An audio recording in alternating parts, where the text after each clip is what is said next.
Chers amis, bonjour à tous et à toutes et bienvenue à notre rendez-vous quotidien consacré à la méditation de la parole de Dieu. Nous sommes aujourd'hui le lundi 17 octobre 2022. Vous faites bien de vous connecter sur cette chaîne pour la halte spirituelle. C'est parti.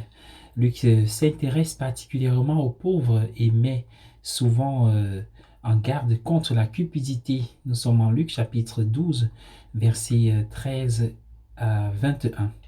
La poursuite avide de la richesse est l'un des plus grands obstacles au développement spirituel. Il est communément admis que ceux qui ont le plus veulent encore plus. Cela doit être dû au fait qu'ils ne possèdent pas vraiment ce qu'ils ont. Cela ne les comble pas. Ce n'est qu'un appât pour une plus grande accumulation. L'avidité est un puits sans fond et rien ne pourra jamais le remplir. Oui, de nombreux malheureux mènent même une vie très pauvre afin de mourir riches.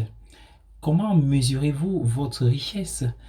Habituellement, nous la mesurons en vérifiant combien nous possédons, mais les saints nous disent que nous devrions calculer notre richesse en vérifiant combien nous avons donné.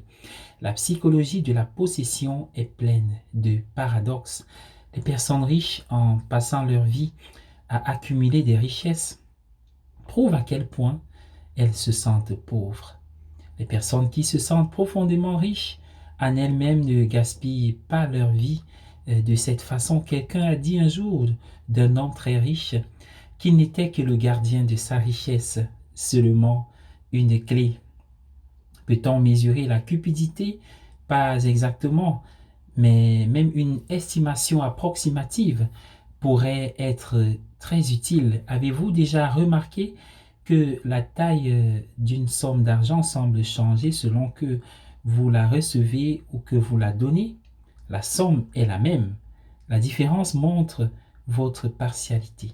Si vous pouviez mesurer cette différence, même approximativement, ce serait votre indice de cupidité.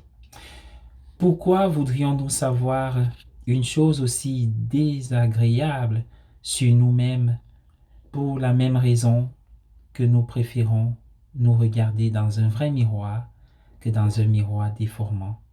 Nous voulons connaître la vérité sur nous-mêmes, aussi laide soit-elle. La vérité nous rendra libres. Comme dit l'Écriture, Jean 8, 32, l'autoflagellation ne fait que nous enfermer dans l'illusion. Soyons plutôt des donateurs, nous disent les sages. Connaissons la vérité et la joie de donner. Nous ne le saurons qu'en le faisant et non en y pensant. Comme l'a dit le poète français André Gide, la possession complète ne se prouve que par le don.